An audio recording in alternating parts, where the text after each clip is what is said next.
Openly Incip Meden, Openly menghormati, membesarkan, bagaimana kita semua bersama-sama bisa mengembangkan diri kita lebih jauh dan membuatnya menjadi lebih puas dan tenteram. Menurut saya, kesadaran ini sebenarnya sudah cukup. Saya ingat waktu kecil, kami biasa salat dengan memakai kemeja lengan pendek atau kaos. Lalu orang-orang dewasa datang dan menegur kami, katanya itu makruh dan sebagainya. Saya sudah menyadari waktu itu juga bahwa salat dengan lengan pendek tidak ada hubungannya dengan makruh. Kita memasukkan semua anak ke proses pendidikan standar di taman kanak-kanak, prasekolah, dan sekolah. Sebagian besar proses ini sebenarnya adalah proses menumpulkan kemampuan mereka. Jadi, pendidikan didefinisikan sebagai proses pembudayaan yang disengaja.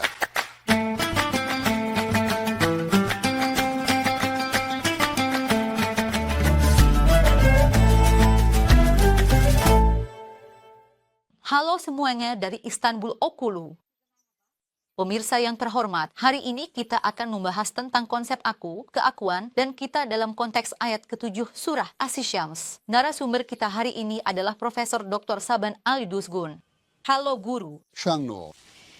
Hari ini kami ingin berbicara dalam konteks ayat ke-7 surah As-Syams. Pak Profesor, ada beberapa konsep seperti aku, keakuan, dan kita. Bagaimana Anda mengaitkan konsep-konsep ini pada awalnya? Apa arti menjadi aku?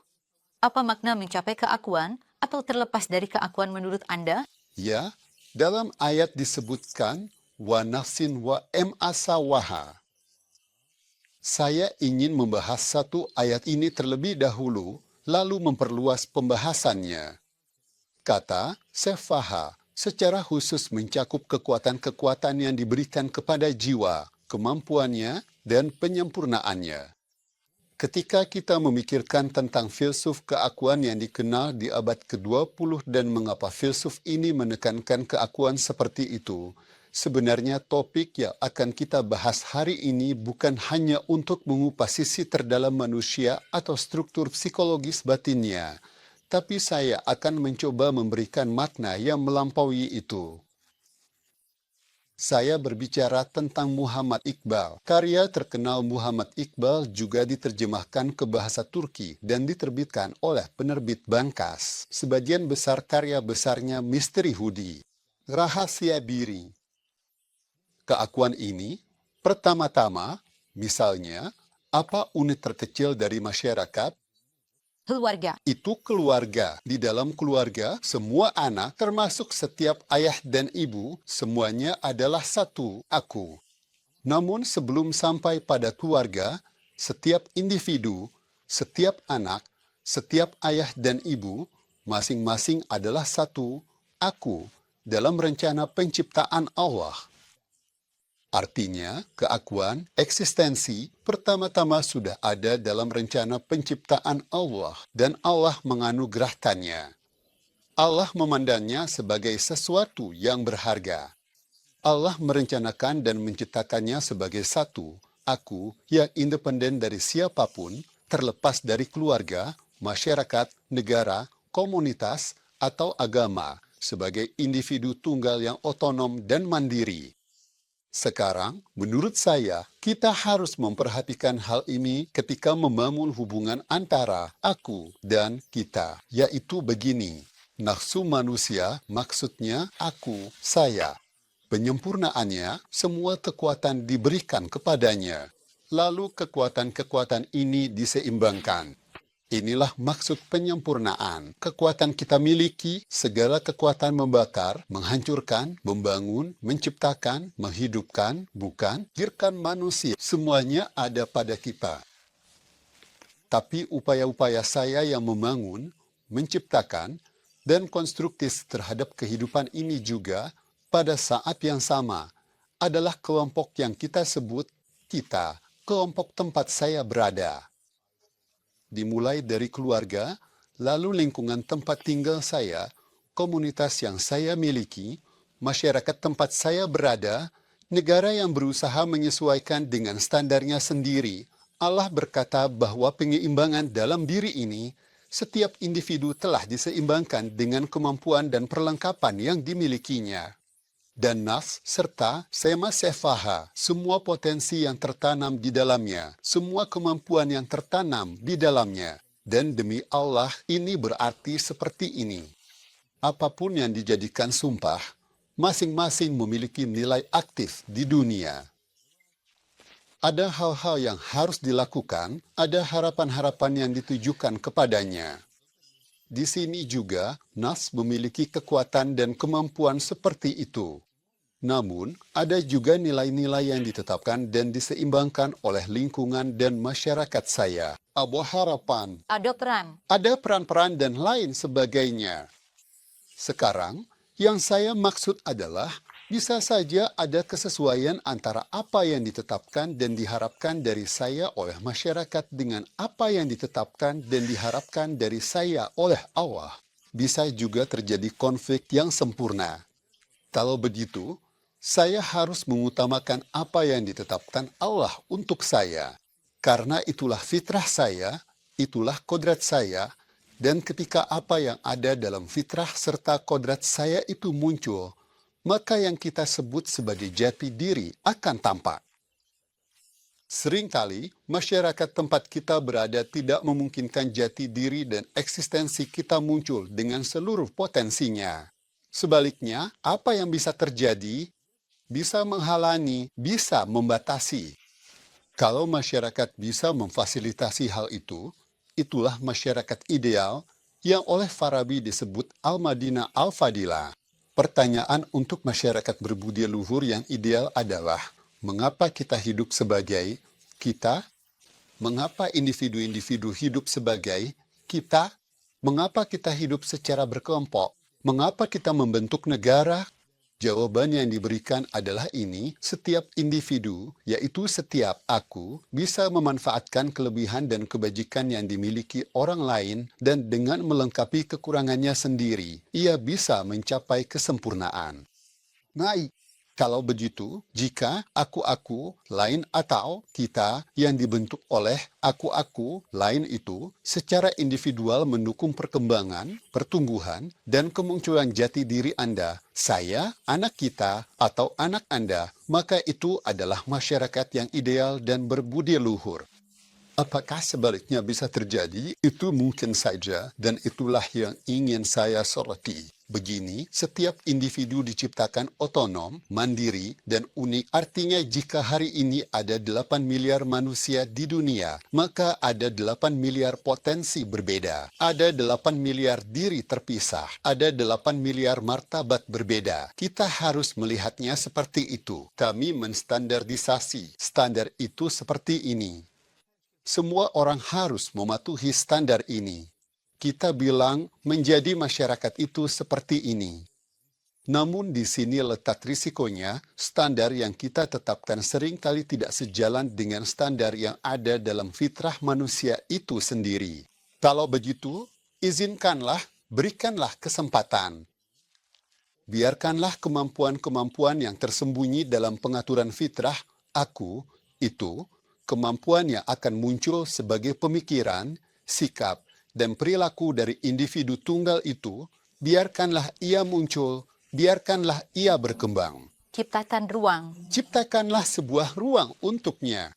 Jangan buru-buru menekan segala sesuatu yang baru, segala sesuatu yang tidak sesuai dengan standar pemikiran atau perilaku Anda. Jangan berusaha keras untuk itu. Berikan kesempatan bagi aku itu untuk menampakkan dirinya sebagai kepribadian di luar. Inilah poin yang ingin saya tekankan di sini. Karena itu misalnya, Al-Quran menyebutkan tentang insyirah kelapangan dada. Insyirah, sebuah penjelasan, pembukaan.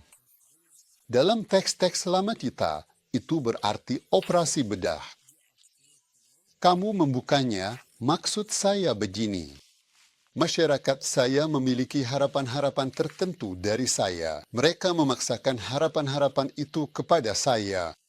Dan seiring waktu, endapan-endapan, harapan-harapan itu menempel pada saya dengan cara yang tidak sesuai dengan fitrah saya. Secara perlahan, saya mulai menyesuaikan diri dengan sikap dan perilaku masyarakat yang sebenarnya tidak saya sukai. Saya mulai membentuk kebiasaan-kebiasaan itu secara mekanis. Lalu, saya mulai melakukan sendiri perilaku-perilaku yang tadinya tidak saya sukai itu. Karena saya sudah menjadi bagian dari itu. Misalnya, kita 30 orang tinggal di ruangan kecil yang sama. Kami mengobrol 5 jam. Kalau ada orang luar masuk, dia mungkin berkata, udara di ruangan ini sangat buruk, kalian pasti sesak di sini. Orang-orang di dalam ruangan mungkin tidak menyadarinya. Jadi, di dalam masyarakat, kita mulai menginternalisasi perilaku-perilaku yang sebelumnya kita anggap aneh dan mulai melakukannya. Seolah-olah itulah yang seharusnya menjadi rutinitas dan standar. Al-Quran menyebutkan tentang sebuah kelapangan dada. Artinya, lakukanlah semacam operasi pada diri sendiri, bukalah kelapangan di dalam hati, lalu lihatlah seberapa banyak dari hal itu yang sebenarnya datang dari luar kepada Anda. Buanglah endapan-endapan itu dengan penjelasan dan kelapangan dada tersebut agar Anda bisa bernapas lega. Jadi, ini terlihat seperti seseorang membuka jendela dari luar dan menciptakan rasa lega di sana. Baik, Pak, tadi Anda menyebutkan tentang komunitas. Kita melihat bahwa ketika seseorang yang awalnya aku, kemudian menjadi bagian dari komunitas dan beralih menjadi kita, seolah-olah ia kehilangan jati dirinya. Sekarang kita sedang berada di bulan Ramadan. Sebagai contoh, Anda juga tadi menyebutkan tentang keluarga. Sebenarnya, agama mengajarkan kita masing-masing untuk menjalankan ibadah dan pemahaman agama secara pribadi, namun dalam masyarakat, terkadang kita harus melepaskan sebagian dari kepribadian kita menjadi bagian dari komunitas dan bertindak sesuai dengan peran sosial tersebut. Di bulan Ramadan ini, misalnya, saya ingin menyoroti betapa besar usaha dan kelelahan yang dialami para perempuan. Jadi, di situ mungkin juga bisa dilihat contoh bagaimana identitas diri dikorbankan demi peran sosial. Kita jarang melihat perempuan bisa menjalani bulan Ramadan dengan tenang dan beribadah dengan leluasa. Kita melihat perempuan menjadi pengorban dalam keluarga di masyarakat dan mengorbankan identitasnya demi kita. Bagaimana memahami ini dalam aku dan kita? Sebagai moderator, saya ingin mengangkat diskusi tentang identitas diri, bahwa perempuan memang mengalami lebih banyak penderitaan selama Ramadan. Pak, apakah kita juga perlu menanggapi hal ini?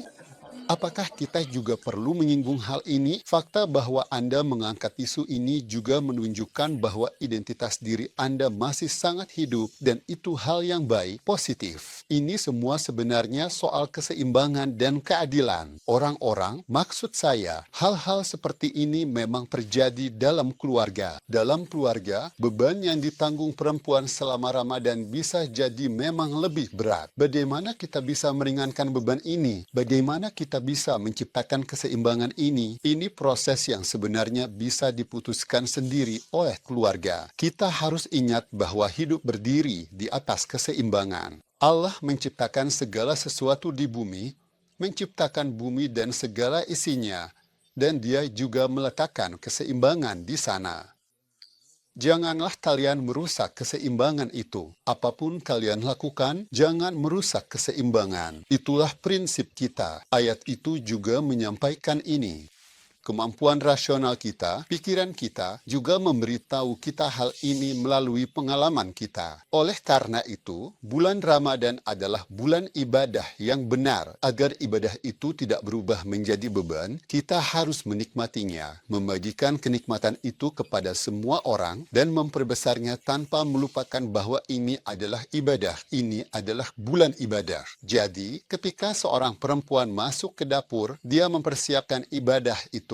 Baik perempuan maupun laki-laki, ketika mereka membawa bahan dari luar ke dapur, mereka juga mempersiapkan ibadah itu. Ketika seorang suami membantu istrinya, dia juga sedang mempersiapkan ibadah itu. Semua adalah bagian dari ibadah. Anda benar telah menyoroti hal ini. Kita memang perlu memperhatikan hal ini. Ego itu, khususnya di masyarakat kita, juga terjadi di Amerika. Kita tahu karena kita pernah tinggal di sana. Ketika suami istri pulang kerja, di sana pun yang masuk ke dapur tetap perempuan. Di sini pun yang masuk ke dapur tetap perempuan. Keseimbangan ini memang sangat berkaitan dengan bagaimana orang saling memberikan peran. Siapa yang lebih baik melakukan sesuatu? Bagaimana kita saling mendukung, tapi tetap ada nilai ibadah? Beberapa teks yang membahas soal ego ini menggunakan istilah penghambaan, yaitu menjadi hamba Allah dan memandang seluruh hidup sebagai proses ubudiyah atau proses penghambaan, serta menyatakan bahwa kesadaran seseorang untuk menjadi hamba Allah hanya bisa terwujud dengan kebangkitan ego yang sungguh-sungguh. Itu hal besar. Ubudiyah berarti keterikatan atau pengabdian. Tak semua orang mampu. Karena apa? Kamu harus menekan sifat egoismu, kamu harus menekan narsisme emu, dan kamu harus merasakan kebutuhan akan keterikatan itu. Ego hadir di sana dan kemudian melebur ke dalam keberadaan di luar dirinya. Di bulan Ramadan, kita memiliki kesempatan untuk menjalani ubudiyah ini, yaitu penghambaan ini, menjadi hamba Allah dan menyatakan keesaannya. Dalam setiap keluarga, semangat ini, penghambaan ini, dan deklarasi keesaan Tuhan juga masuk dan diterima. Jadi di sini, anak-anak, pasangan, atau yang bukan pasangan, semuanya tidak masalah. Artinya, di setiap komunitas yang ada manusia di dalamnya, dengan memperhatikan bahwa ada ibadah yang dijalankan, kita berbicara dan saling mendukung. Ramadan seharusnya membawa keberkahan dan limpahan seperti ini. Setiap langkah kita, segala sesuatu yang kita lakukan, bahkan saat memasak, kita selalu fokus pada waktu berbuka. Padahal, ada sesuatu sebelum berbuka, bukan? Itu juga merupakan bagian dari ibadah tersebut. Dan menghargai usaha itu juga merupakan bagian dari ibadah tersebut. Mengapresiasi usaha itu juga merupakan bagian dari ibadah tersebut. Kalau kita melihatnya seperti ini, lihatlah, kita telah membesarkan ibadah kita bersama-sama. Terima kasih atas perhatian Anda. Di bulan Ramadan, perempuan, laki-laki, dan anak-anak semuanya setara, tidak ada perbedaan. Dalam kepuasan dan ketenangan itu, tanpa memandang identitas perempuan, anak, atau suami, setiap orang memiliki inti dan hakikatnya sendiri di dalam dirinya. Bagaimana kita bisa mengembangkan diri kita bersama-sama tanpa melukai identitas masing-masing, justru saling menghormati dan membesarkan, sehingga kita semua bisa menjadi lebih baik dan mencapai kepuasan serta ketenangan? Menurut saya, kesadaran seperti ini sebenarnya sudah cukup. Menurut saya, ini berharga, Bu. Saya menyoroti satu hal. Anda mungkin menyampaikan bahwa dalam kasus aku dan kita, individu masuk ke kelompok bisa menjauh dari identitas dirinya. Tapi ada hal lain ingin saya soroti tentang individualitas anak. Kita mengabaikan ini. Karena orang tua sering melihat anak-anak sebagai bagian dari diri mereka sendiri. Seolah-olah anak itu milik mereka. Kita harus ingat mereka adalah individu, punya identitas sendiri, dan kita harus bersikap tepat. Apa pendapat Anda tentang hal ini? Ini adalah poin yang sangat bagus. Jadi, identitas diri hari ini mencakup semua, baik laki-laki, perempuan, maupun anak-anak. Anda benar, identitas diri memang sesuatu yang sangat sulit. Memang benar, dia adalah individu, dan keinginan kita adalah membesarkannya dengan identitas dirinya. Setiap intervensi orang tua terhadap anak, berapapun usianya, sebenarnya bertujuan mengembangkan dan membesarkan anak itu. Tapi di sini kita punya satu masalah. Disitulah letak kesulitannya. Kita memang mengalami kesulitan dalam hal bagaimana cara mengungkap potensi anak itu, dan ketika potensi itu sudah muncul, di bidang aktual mana dia bisa menunjukkan dirinya dengan paling baik, serta bagaimana mengukur dan menilainya. Memang ada alat ukur dan penilaian yang telah dikembangkan di dunia untuk hal ini. Apakah anak ini punya bakat di bidang musik, seni lukis, filsafat, atau mungkin di bidang teknik, sesuatu yang bersifat intelektual, atau justru keterampilan tangan? Apakah kecerdasannya lebih ke arah praktis atau teoritis? Sebenarnya ada alat ukur yang bisa menilai semua hal tersebut. Oleh karena itu, di sini kita memang perlu mendapatkan dukungan dan ada baiknya kita benar-benar memikirkan bagaimana cara menumbuhkan apa yang kita sebut sebagai diri anak, yaitu karakter dan fitrah alaminya. Ini bukan sesuatu yang bisa diputuskan hanya dengan perkiraan atau feeling saja. Kita memasukkan semua anak kita ke dalam proses pendidikan yang standar, mulai dari taman kanak-kanak, prasekolah, hingga sekolah. Sebagian besar dari proses ini justru justru mengikis banyak kemampuan anak. Jadi pendidikan diartikan sebagai enkulturasi yang disengaja, pembudayaan yang disengaja.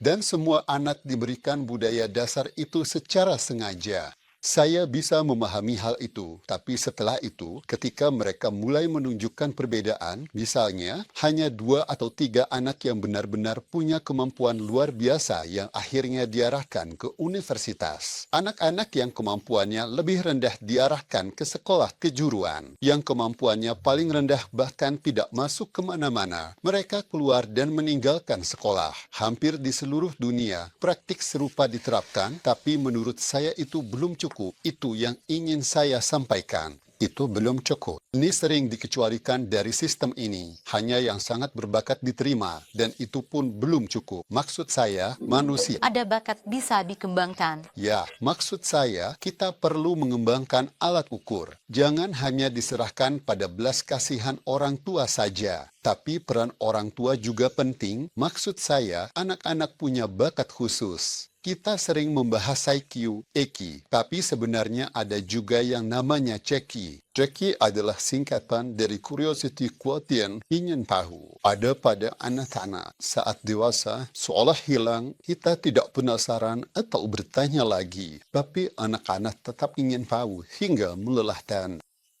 Nah, dengan menjaga kecerdasan tetap hidup, kreativitas anak dan kualitas pertanyaan yang mereka ajukan menunjukkan arah dan bakat mereka. Kumpulkan semua pertanyaannya, dia sudah bertanya 50 pertanyaan. Ambil semua itu dan lihat, inilah pertanyaan yang dia ajukan. Berarti anak ini punya bakat di bidang itu, karena kita tahu bahwa manusia tidak lahir ke dunia dengan pikiran kosong seperti tabula rasa. Ada bakat-bakat tertentu yang bisa dimiliki anak itu dalam hal kecerdasan. Temperamen dan karakter setiap orang berbeda. Potensi itu ada, tergantung bagaimana kamu mengembangkannya. Potensi bukan tentang kamu atau orang tua. Potensi adalah sesuatu yang sudah dibawa sejak lahir. Itu bisa kamu kembangkan dengan baik. Tapi kita harus benar-benar memperhatikan apa yang kita kembangkan. Mari juga tekankan hal ini dalam identitas anak-anak. Anda bilang kita harus mengenal anak-anak itu dan mendukung mereka membangun identitas diri. Tentu. Saya ingin kembali ke contoh yang Anda berikan di awal. Anda mengatakan 30 orang masuk ke ruangan seiring waktu menjadi begitu mirip sehingga mereka tidak lagi menyadari kekurangan udara, beradaptasi dengan lingkungan, kehilangan identitas diri, dan mulai menjadi kita. Bagaimana seseorang bisa menyadari hal ini? Singkatnya, seseorang perlu berkata, saya kehilangan identitas dan saya jadi mirip orang lain seperti mereka, atau sadar bagaimana bisa kembali jadi diri sendiri. Bagaimana seseorang membedakan ini? Sangat mudah, ini sangat mudah. Selalu bandingkan dan jaga keseimbangan antara apa yang dikatakan oleh akal dan fitrah Anda dengan apa yang dikatakan orang lain dari luar. Contoh.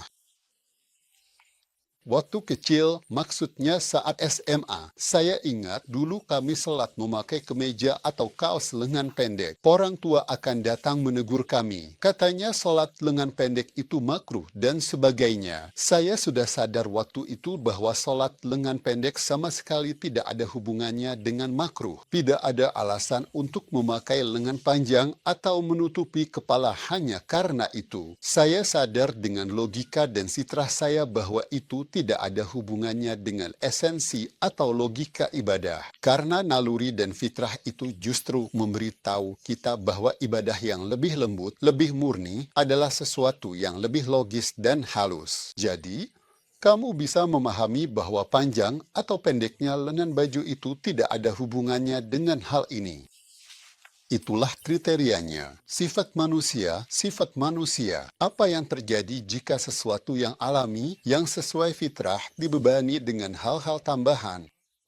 Itu akan membuat punggung dan eksistensi manusia menjadi seperti puing-puing. Ayat dari surah Insyirah. Karena itu, agar tidak berubah menjadi puing-puing, manusia perlu sesekali melakukan operasi pada dirinya sendiri yang kita sebut insyirah. Operasi, pembedahan, analisis.